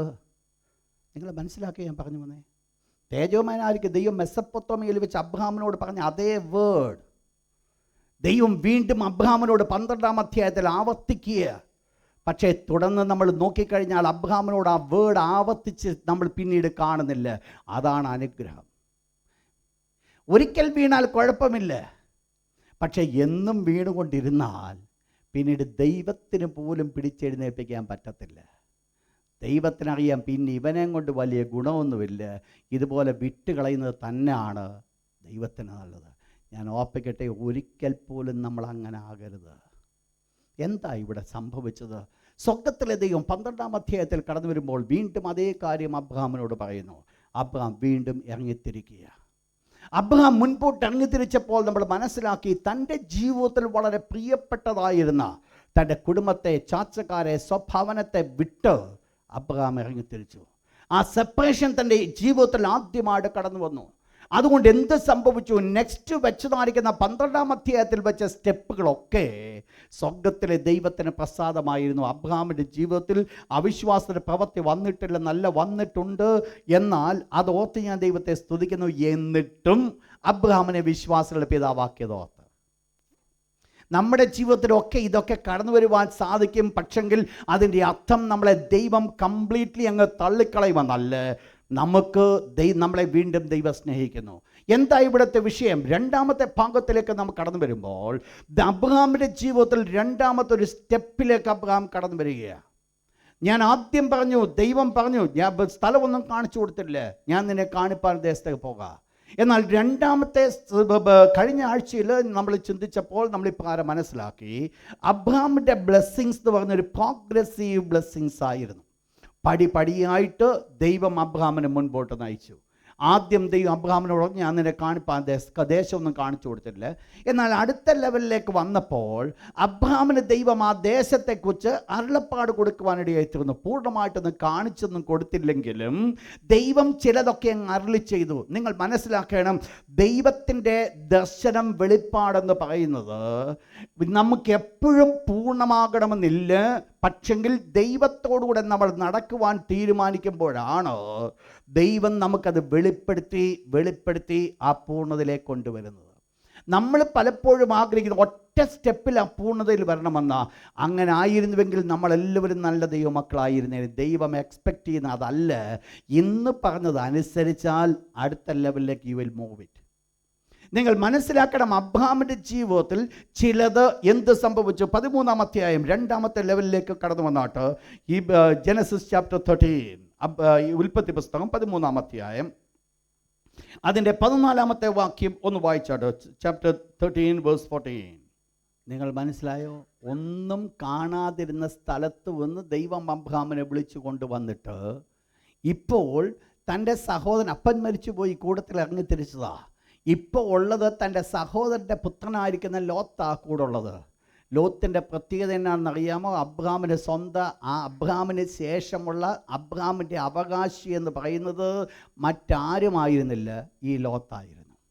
ഈ ലോത്തൂടെ മാറ്റപ്പെട്ടപ്പോൾ സ്വർഗത്തിലെ ദൈവം അബ്രഹാമിനോട് വിളിച്ച് പറഞ്ഞു, അബ്രഹാമേ, ഞാൻ നിനക്ക് വലിയ അവകാശങ്ങളൊക്കെ തരുമെന്ന് പറഞ്ഞപ്പോൾ അബ്രഹാം ദൈവത്തോട് പറഞ്ഞൊരു കാര്യമുണ്ട്. ദൈവമേ, എൻ്റെ ഈ ദാസനാകുന്ന എലിയാസാണ് എൻ്റെ അവകാശി, എനിക്ക് മറ്റാരുമില്ല. നിങ്ങൾ മനസ്സിലാക്കണം, ഇതിന് മുൻപിൽ എന്തെങ്കിലും ഒന്ന് ബന്ധം പറയാനുണ്ടായിരുന്നത് തൻ്റെ സഹോദരൻ്റെ പുത്രനായ ലോത്താ. പക്ഷേ ഒരു സിറ്റുവേഷൻ കടന്നു വന്നു. എന്തായിരുന്നു സിറ്റുവേഷൻ വന്നത്? ദൈവം അവിടെ തന്നെ ഒരു സിറ്റുവേഷൻ ക്രിയേറ്റ് ചെയ്തു. നിങ്ങൾ മനസ്സിലാക്കണം, ദൈവമായിരിക്കും. ദൈവത്തിൻ്റെ അറിവ് കൂടാതെ നമ്മുടെ ലൈഫിൽ ഒരു സിറ്റുവേഷനും ക്രിയേറ്റ് ചെയ്യപ്പെടത്തില്ല. ഇവിടെ എന്താ ക്രിയേറ്റ് ചെയ്തപ്പെട്ട വിഷയം എന്ന് പറയുന്നത്, അബ്രഹാമിന് സമ്പത്തൊത്തിരിയായി, ലോത്തിനും സമ്പത്തൊത്തിരിയായി, രണ്ടുപേരും കൂടെ ആടുമാടുകൾ ഒത്തിരിയായപ്പോൾ ഇവർക്ക് രണ്ടു കൂട്ടരുടെയും ആടുമാടുകൾക്ക് തീറ്റിക്കൊടുക്കുവാനുള്ള സ്ഥലം അത് പോരാത്തത് കൊണ്ട് ഇടയന്മാർ തമ്മിൽ ഒരു വഴക്കുണ്ടായി. ഈ വഴക്കുണ്ടാകണമെന്നുള്ള സ്വർഗ്ഗത്തിലെ ദൈവം നേരത്തെ പ്ലാൻ ചെയ്തതാണ്. പക്ഷെങ്കിൽ ബുദ്ധിയുള്ള അബ്രഹാമിൻ്റെ ജീവിതം ഒരു കാര്യം മനസ്സിലാക്കി, നാളെ കണ്ടു കഴിഞ്ഞാലും തിരിഞ്ഞു നടക്കരുതെന്ന് മനസ്സിലാക്കി ആ പ്രശ്നത്തിന് മുമ്പ് ആ പ്രശ്നം സോൾവ് ചെയ്തു. പറഞ്ഞു മനസ്സിലായില്ല? നമ്മളൊക്കെ ഏതെങ്കിലും പ്രശ്നം സോൾവ് ചെയ്യണമെങ്കിൽ പിന്നീട് ആ വ്യക്തിയെ നേരെ കണ്ടാൽ തിരിഞ്ഞു നടക്കേണ്ട ഒരു അനുഭവത്തിലേ സോൾവ് ചെയ്യത്തുള്ളൂ. മനസ്സിലായില്ല. ബുദ്ധിയുള്ളവൻ്റെ ലക്ഷണമെന്ന് പറയുന്നത് നാളെ നേരെ കണ്ടാൽ ഒരു പ്രൈസലോട് പറയത്തക്ക രീതിയിൽ വേണം അവൻ ഈ പ്രശ്നം ഒഴിച്ചുവിടാൻ. കാരണം എന്നാണെന്നറിയോ? നാളെ കൂടെ നമ്മുടെ മനസ്സിൽ ഒരു പ്രശ്നമുണ്ടാകത്തില്ല. അൺവാണ്ടഡ് ആയിരിക്കുന്ന ഒരു കയ്പിൻ്റെ അനുഭവം ജീവിതത്തിൽ കടന്നു വരത്തില്ല. ഇങ്ങനൊരു സിറ്റുവേഷൻ ക്രിയേറ്റ് ചെയ്തപ്പോൾ തന്നെ അബ്രഹാം ഒരു കാര്യം മനസ്സിലാക്കി. ഇതിൻ്റെ വിഷയം എന്ന് പറയുന്നത് ഇനിയും എൻ്റെ സഹോദരൻ്റെ പുത്രനായ ലോത്തും കൂടെ ഞങ്ങൾക്ക് ഒരുമിച്ച് നടക്കാൻ പറ്റത്തില്ല. അതുകൊണ്ട് ദിസ് ഈസ് ദ മോമെൻറ്റ്, ഞങ്ങൾ തമ്മിൽ വേർപെടേണ്ട സമയമാണ്. മനസ്സിലാക്കണം. രണ്ടാമത്തെ വേർപാടിലേക്ക് കടന്നു വരിക. ഒന്നാമത്തത് ഒന്നുകൂടി ഈസി ആയിരുന്നു. സ്വന്തം ഭവനത്തെയും പൊതുഭവനത്തെയും ചാർച്ചക്കാരെയും സ്വദേശത്തെയും വിട്ടു. പക്ഷെ ഇപ്പം വന്നിരിക്കുന്നത് അന്ന് വിടാതെ കൂടിക്കിടക്കുന്ന ഒരു വ്യക്തിയാണ്. ഇത്തിൽ കണ്ണി പോലെ ആ മരത്തിൽ പറ്റിപ്പിടിച്ച് കിടക്കുക. അബ്രഹാം എങ്ങോട്ട് പോയാലും ഞാൻ കൂടെ ഉണ്ടെന്ന് പറഞ്ഞിട്ടാണ് ഈ ലോത്ത് കൂടെ ഇറങ്ങിത്തിരിച്ചിരിക്കുന്നത്. അബ്രഹാമിനെ വിടാതെ പിടിച്ചിരിക്കുക. കാരണമുണ്ട്. അപ്പം ലോത്തിന് ഒരു കാര്യം അറിയാം, ഈ അബ്രഹാം ദൈവത്താൽ അനുഗ്രഹിക്കപ്പെട്ടവനാണ്. ദൈവത്താൽ അനുഗ്രഹിക്കപ്പെട്ടവൻ്റെ കൂടെ നിൽക്കുന്നതും അനുഗ്രഹമാണ്. പറഞ്ഞു വന്ന വിഷയം, ദൈവം അനുഗ്രഹിച്ച ഒരു വ്യക്തിയുടെ കൂടെ നിൽക്കുന്നത് അതൊരു വലിയ അനുഗ്രഹമാണ്. അത് മനസ്സിലാക്കിയവരാണ് കൂടെ നിൽക്കുന്നത്. എന്താ ഇവിടുത്തെ വിഷയം? ഇവിടെ ഒരു ഇത്തിൽ കണ്ണി പോലെ ഈ ലോത്ത് നിൽക്കുക. പക്ഷെങ്കിൽ ദൈവം അബ്രഹാമിനെ വിളിച്ച് ബോധിപ്പിച്ചിരിക്കുമ്പോൾ വലിയൊരു പർപ്പസിന് അബ്രഹാം ഉത്തരവാദിയാണ്. വലിയൊരു ഉത്തരവാദിത്വം ദൈവം കൊടുത്തിട്ടുണ്ട്.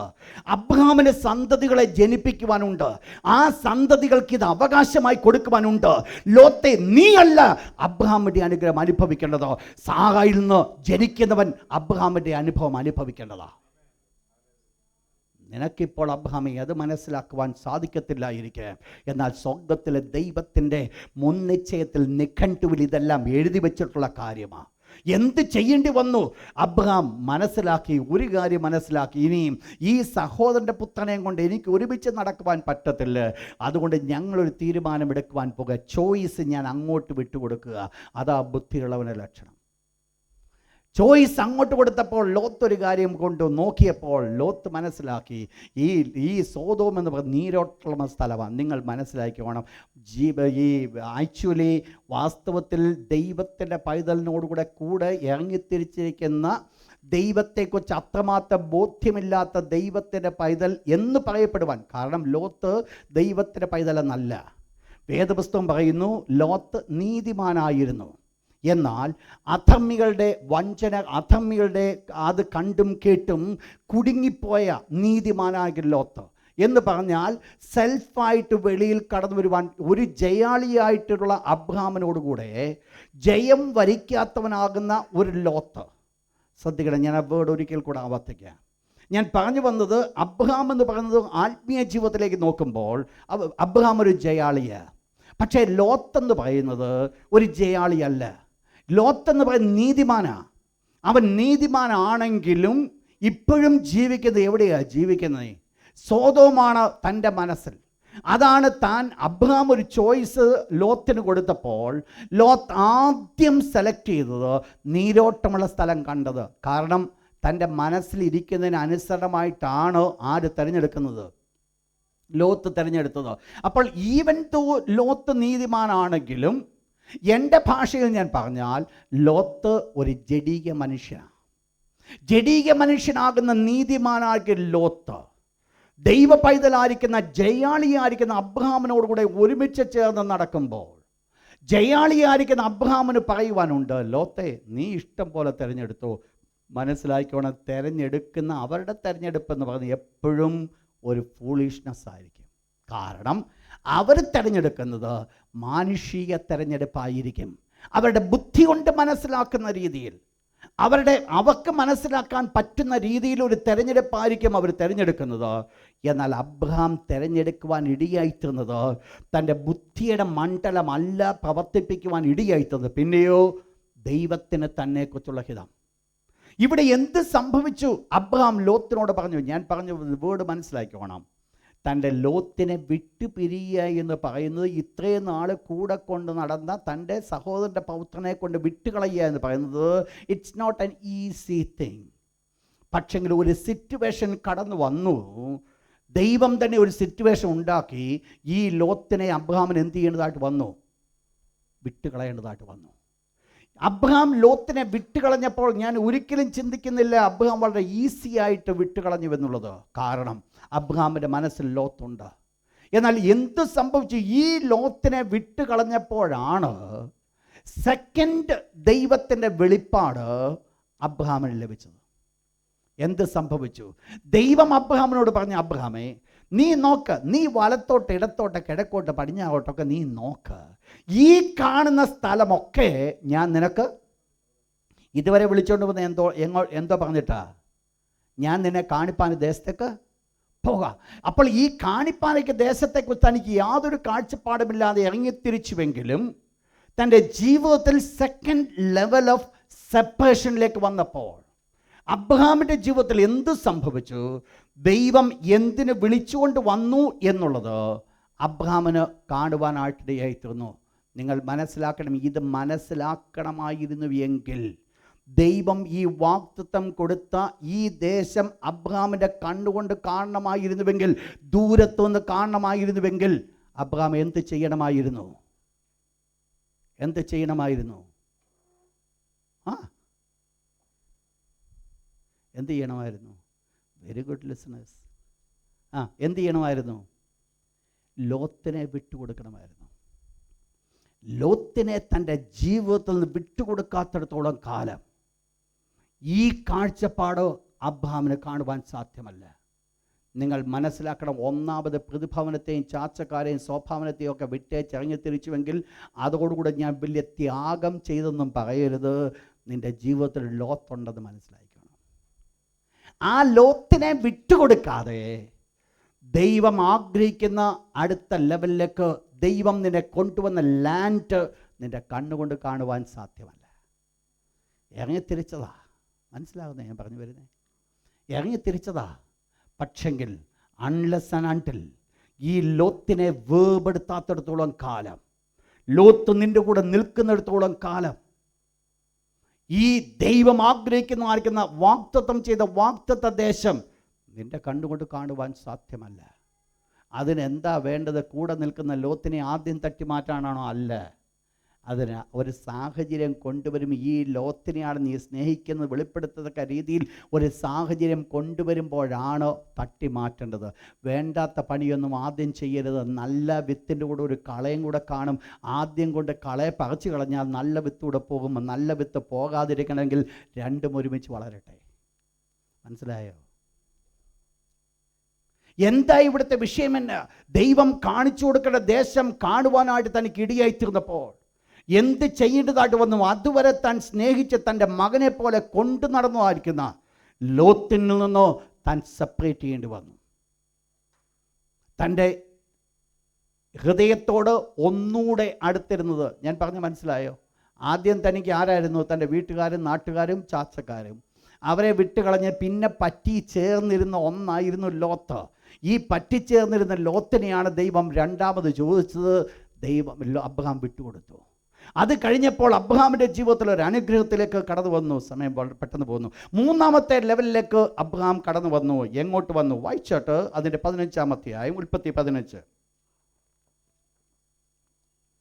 18 മുതൽ 21 വരെയുള്ള വാക്യം.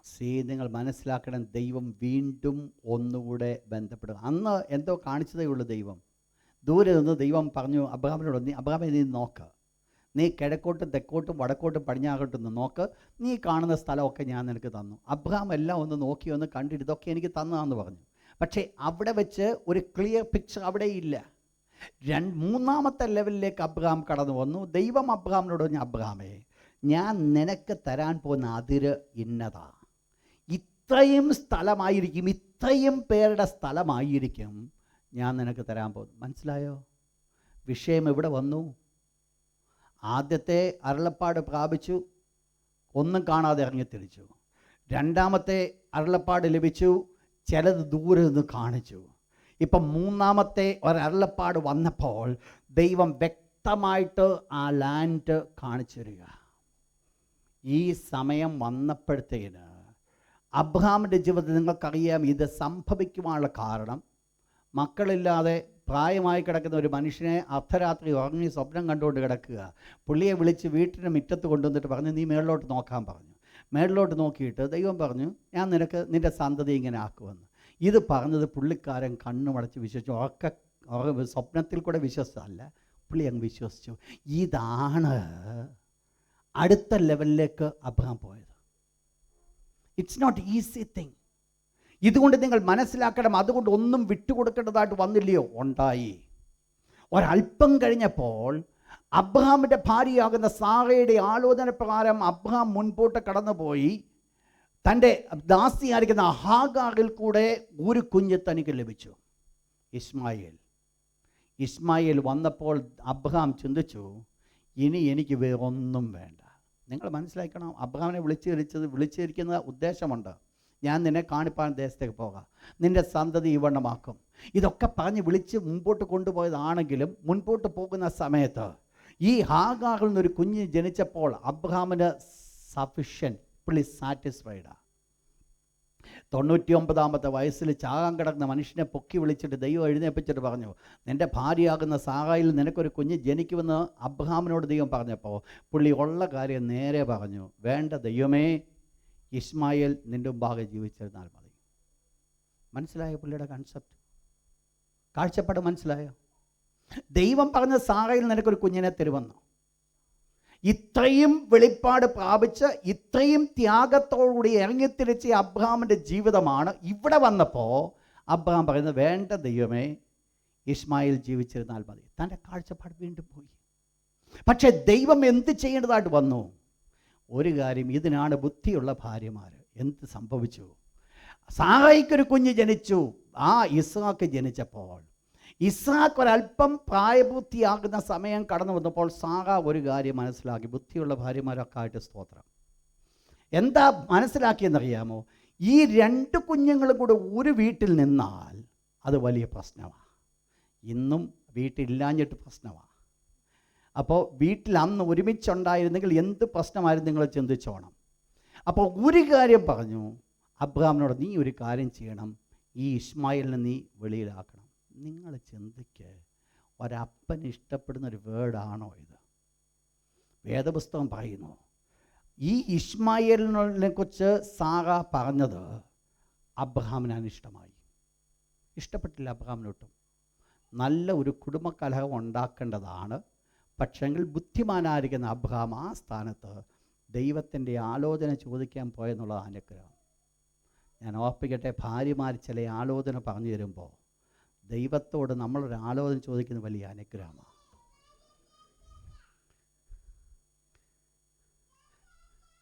രണ്ട് വശമുണ്ട്, നല്ലതുകൊണ്ട് ചീത്തയുണ്ട്. പക്ഷെങ്കിൽ ദൈവത്തിൻ്റെ പക്കൽ നിന്ന് ഒരാലോചനയാണെങ്കിൽ നമുക്ക് വലിയ തെറ്റൊന്നും നമുക്ക് വരത്തില്ല. എന്ത് സംഭവിച്ചു? ദൈവം പറഞ്ഞു, കുഞ്ഞെ അബ്രഹാമേ, ഇസ്മായിലിനെ വിട്ടുകളയാൻ പറഞ്ഞു. 3ാമത്തെ സെപ്പറേഷൻ.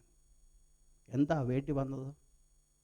തൻ്റെ സ്വന്തം ശരീരത്തിൽ നിന്ന് പിറന്നതായിരിക്കുന്ന ഒരു കുഞ്ഞിനെ വിട്ടുകളയുവാൻ, അവനെ വെളിവിടാൻ, ഒന്നുമില്ലാത്തവനായിട്ട്, ആരോരുമില്ലാത്തവനായിട്ട്, ഒരനാഥനെ പോലെ വെളിയിൽ വിടാൻ പറഞ്ഞാൽ ഏതപ്പനാ ഇത് സഹിക്കുന്നേ?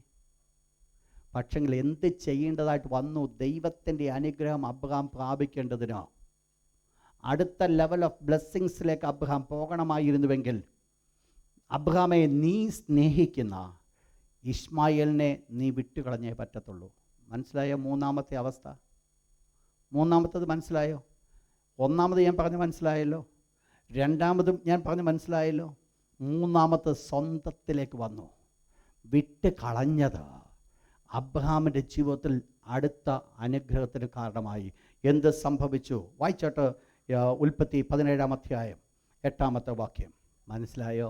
4ാമത്തെ ലെവലിലേക്ക് അബ്രഹാമിനെ കൊണ്ടുപോവുക. എങ്ങോട്ടാണ് കൊണ്ടുപോയതോ? നീ ഈ പ്രവാസം ചെയ്യുന്ന, നീ കാല് ചവിട്ടിയ, നിൻ്റെ ഉള്ളംകാൽ ചവിട്ടിയ ഈ സ്ഥലം ഞാൻ നിനക്കും നിൻ്റെ സന്തതിക്കും വേടങ്ങ് മാറി. എങ്ങനെ? Eternal inheritance. നേരത്തെ പറഞ്ഞ ഇതൊന്നുമല്ല, ഞാൻ നിനക്കിതൊക്കെ തരുവെന്ന, നിനക്ക് തരുവെന്ന. ഇപ്പം പറയുന്നത് നിനക്കല്ല തരുന്നത്, നിനക്ക് മാത്രമല്ല, നിൻ്റെ സന്തതിക്ക് ഞാനിത് തരും. ഇവിടെ വെച്ച് നിന്നോ? ഇല്ല. അല്പം കൂടെ മുൻപോട്ട് കടന്നുപോയി. സ്വർഗത്തിലെ ദൈവം നോക്കിയപ്പോൾ ഒരു കാര്യം കണ്ടു, അബ്രഹാമിന് ഇനിയും വേർപെടുത്തേണ്ടത് ഒന്നുകൂടെ ഉണ്ട്. എന്താണെന്നറിയാമോ? ഒരു ദിവസം സ്വർഗത്തിലെ ദൈവം അബ്രഹാമിനെ സ്വർഗത്തിൽ നോക്കി, എൻ്റെ ഭാഷയാണ് കേട്ടോ, വേദപുസ്തകമല്ല. സ്വർഗത്തിലെ ദൈവം അബ്രഹാമിനെ സ്വർഗത്തിൽ നോക്കിയപ്പോൾ അബ്രഹാം തൻ്റെ കൊച്ചു കുഞ്ഞുമായിട്ടിരുന്ന് കളിച്ചുകൊണ്ടിരിക്കുക. ദൈവത്തിന് തോന്നി, എടാ ഇസ്ഹാക്കാണോ അബ്രഹാം സ്നേഹിക്കുന്നത്, എന്നെയാണോ സ്നേഹിക്കുന്നത്? ദൈവത്തിന് അറിയാമല്ല. വെളിപ്പെട്ടിട്ട് ഇപ്രകാരം പറഞ്ഞു, കുഞ്ഞേ, നീ സ്നേഹിക്കുന്ന നിൻ്റെ ഏകജാതൻ ഇസ്ഹാക്കിനെ കൊണ്ട് ഞാൻ നിന്നോട് കാണിപ്പാനിക്കുന്ന മലയിൽ കൊണ്ട് യാഗം കഴിക്കുക. ഫോർത്ത് സെപ്പറേഷൻ എവിടെ വന്നെന്നറിയാമോ? ഒരപ്പനെ കീറി മുറിക്കുന്ന ഒരവസ്ഥയിലേക്ക്. ഇവിടെ നിങ്ങൾ മനസ്സിലാക്കണം, ഇവിടെ ദൈവം തന്നെ വ്യക്തമായിട്ട് അബ്രഹാമിനോട് പറഞ്ഞു, നീ സ്നേഹിക്കുന്ന നിൻ്റെ ആദ്യജാതൻ, നീ സ്നേഹിക്കുന്ന. ദൈവത്തിനറിയാം അബ്രഹാം ആരെ സ്നേഹിക്കുന്നു. ഇസ്മായിൽ പോയി കഴിഞ്ഞ് കിട്ടിയതാ, ദൈവത്തിൻ്റെ വാഗ്ദത്തസന്ധിയാ, സ്നേഹിക്കാതിരിക്കുമോ? പക്ഷേ വേണ്ടത് ദൈവം തന്നിരിക്കുന്ന അനുഗ്രഹമായിരിക്കാം. അനുഗ്രഹത്തെ അല്ല നീ സ്നേഹിക്കേണ്ട ദൈവത്തെയാണ്. മനസ്സിലാക്കണേ. പലപ്പോഴും പലരുടെയും ജീവിതത്തിൽ സംഭവിക്കുന്ന ഒരു പ്രശ്നമെന്ന് പറയുന്നത്, ദൈവത്തിൻ്റെ സന്നിധിയിലേക്ക് അനുഗ്രഹത്തിന് വേണ്ടി വരും, അനുഗ്രഹത്തിന് വേണ്ടി വന്ന് ദൈവം അങ്ങ് അനുഗ്രഹിക്കും, പിന്നെ അവർ അനുഗ്രഹത്തിന് പിന്നാലെ പോകും. പക്ഷേ ദൈവം എക്സ്പെക്റ്റ് ചെയ്യുന്നത്, നാളെ ദൈവം നിന്നോട് ഈ അനുഗ്രഹം ചോദിച്ചാൽ സന്തോഷത്തോടെ വിട്ടുകൊടുക്കുവാനുള്ള ഒരു മനസ്സ് ഉണ്ടായിരിക്കണം. എന്ന് പറഞ്ഞാൽ എൻ്റെ ഭാഷയിൽ, ദൈവവചന ഭാഷയിൽ ഞാൻ പറഞ്ഞാൽ, ദൈവത്തെക്കാൾ ഉപരിയായിട്ട് നിൻ്റെ അനുഗ്രഹത്തെ സ്നേഹിപ്പാനിടയാകരുത്. ദൈവത്തെക്കാൾ ഉപരിയായി നിൻ്റെ സന്തതിയെ സ്നേഹിപ്പാനിടയാകരുത്. ദൈവം നമ്മോട് ചോദിക്കുന്നുവെങ്കിൽ ധൈര്യമായിട്ട് കൊടുക്കുവാനുള്ള ഒരു മനസ്സ്, അത് കഴിഞ്ഞിട്ടുള്ളതേ ആകാവൂ. ദൈവം എന്നിൽ കൂടി എക്സ്പെക്റ്റ് ചെയ്യുന്നത്. ഈ ഒരവസ്ഥയിലേക്ക് അബ്രഹാം കടന്നു പോകണം. നിങ്ങൾ മനസ്സിലായോ? അബ്രഹാമിനെ ദൈവം കോസായിട്ട് കട്ട് ചെയ്ത് തൻ്റെ ഇന്നർ ബീയിങ് വരെ അബ്രഹാമിനെ കട്ട് ചെയ്തു. അവസാനം ഒരു കാര്യം ദൈവം മനസ്സിലാക്കി. ദൈവത്തിൻ്റെ വാക്ക് കേട്ടുകൊണ്ട് അബ്രഹാം ഒരു രാവിലെ എഴുന്നേറ്റ് തൻ്റെ മകനുമായിട്ട് കടന്നുപോയി. യാഗം കൊടുക്കുന്ന സമയത്ത് ദൈവം ഒരു കാര്യം മനസ്സിലാക്കി, ഈ അബ്രഹാം ഈ മകനെ അല്ല സ്നേഹിക്കുന്നത്, എന്നെയാണ് ഭയപ്പെടുന്നത്. സ്വർഗത്തിലെ ദൈവം ഒരു കാര്യം കൽപ്പിച്ചു, ബാലൻ്റെ മേൽ കൈവെക്കരുത്. ഞാൻ ഒന്ന് മനസ്സിലാക്കുന്നു, എന്നെ നീ ഭയപ്പെടുന്നുവെന്ന് ഞാൻ മനസ്സിലാക്കുന്നു. അതുകൊണ്ട് എന്ത് പറഞ്ഞെന്നറിയാമോ? ദൈവം അബ്രഹാമിനോട് പറഞ്ഞു, ഞാൻ നിന്നെ ഐശ്വര്യമായി അനുഗ്രഹിക്കും. വിളിച്ചത് എവിടാന്നറിയാമോ? വിളിച്ചത് എന്തിനു വേണ്ടിയാണെന്നറിയാമോ? വിളിച്ചത് ഐശ്വര്യമായിട്ട് അനുഗ്രഹിപ്പാൻ. എന്താ കാരണം? അബ്രഹാമിനോട് പറഞ്ഞു, ഞാൻ നിന്നെ അനുഗ്രഹിക്കും, നീ ഒരു അനുഗ്രഹമായിരിക്കും. അപ്പോൾ ഐശ്വര്യമായി അനുഗ്രഹിപ്പാൻ തക്കവണ്ണം അബ്രഹാമിനെ വിളിച്ചുകൊണ്ട് വന്നപ്പോൾ, ആ ഐശ്വര്യമായിരിക്കുന്ന അനുഗ്രഹം പ്രാപിക്കുന്നതിന് മുമ്പ് അബ്രഹാം ഇസ്ഹാക്കിനെ വരെ വിട്ടുകൊടുക്കേണ്ടി വന്നു എങ്കിൽ, ഇസ്ഹാക്കിനെ വിട്ടുകൊടുത്തതാണ് അബ്രഹാം ആ ലെവലിലേക്ക് അനുഗ്രഹിക്കപ്പെടുവാൻ ഇടയായിത്തീർന്നതെങ്കിൽ, ഒരു പക്ഷെങ്കിൽ നമ്മൾ ഇന്ന് സ്വഭവനത്തെയും ചാർച്ചക്കാരെയും വിട്ടുകൊണ്ട് നിൽക്കുന്ന അവസ്ഥയിലായിരിക്കാം. അല്ലെങ്കിൽ അപ്പനോടുകൂടെ ഹാരാനിൽ വന്ന് പാർക്കുന്ന അനുഭവത്തിലായിരിക്കാം. അതുമല്ലെങ്കിൽ ലോത്തിനോടുകൂടെ ജീവിക്കുന്ന ഒരവസ്ഥയായിരിക്കാം. അതുമല്ലെങ്കിൽ ഇസ്മായിലിനോടുകൂടെ ജീവിക്കുന്ന ഒരവസ്ഥയായിരിക്കാം. അതുമല്ലെങ്കിൽ ഇസ്ഹാക്കിനോട് ജീവിക്കുന്ന അവസ്ഥയായിരിക്കും. എവിടെയാണ് ജീവിക്കുന്നുള്ളത് നമ്മൾ ഫൈൻഡ് ഔട്ട് ചെയ്തോണം. ഏത് ലെവലിലാണ് എൻ്റെ ആത്മീയ ജീവിതം ഇവിടെ നിൽക്കുന്നുവെന്നുള്ളത് മനസ്സിലാക്കണം. എന്നാൽ ഒരു കാര്യം എനിക്ക് പറയാം, ഈ ദൈവം വിളിച്ചിരിക്കുന്ന ആ വാഗ്ദത്ത നിവർത്തീകരണത്തിലേക്ക് കടക്കണമെങ്കിൽ എൻ്റെ ജീവിതത്തിൽ ഇസ്ഹാക്കിനെ വരെ വിട്ടുകൊടുക്കാതെ പറ്റത്തില്ല. പക്ഷേ ഇസ്ഹാക്കിനെ വിട്ടുകൊടുക്കുന്നതിന് മുമ്പ് ഞാൻ ആരെ വിട്ടുകൊടുക്കണം? സ്വഭവനത്തെ വിടണം. സ്വഭവനത്തെ വിടാതെ ഇസ്ഹാക്കിനെ വിടാൻ പറ്റത്തില്ല. ഇസ്ഹാക്കിനെ വിടുന്നതിന് മുമ്പ് ഞാൻ ലോത്തിനെ വിട്ടുകൊടുക്കണം. We are ready to sacrifice our Ishaq. പക്ഷേ നമ്മുടെ പ്രശ്നമെന്ന് പറയുന്നത്, നമ്മൾ റെഡിയല്ല ഈ ലോത്തിനെ വിട്ടുകൊടുക്കാൻ. നിങ്ങൾക്കറിയാമോ, ദൈവം തിരഞ്ഞെടുത്ത ആദ്യത്തെ രാജാവ് ശൗലിനോട് ദൈവം പറഞ്ഞു, നീ അമാലേക്കിനെ പൂർണ്ണമായി നശിപ്പിക്കണം.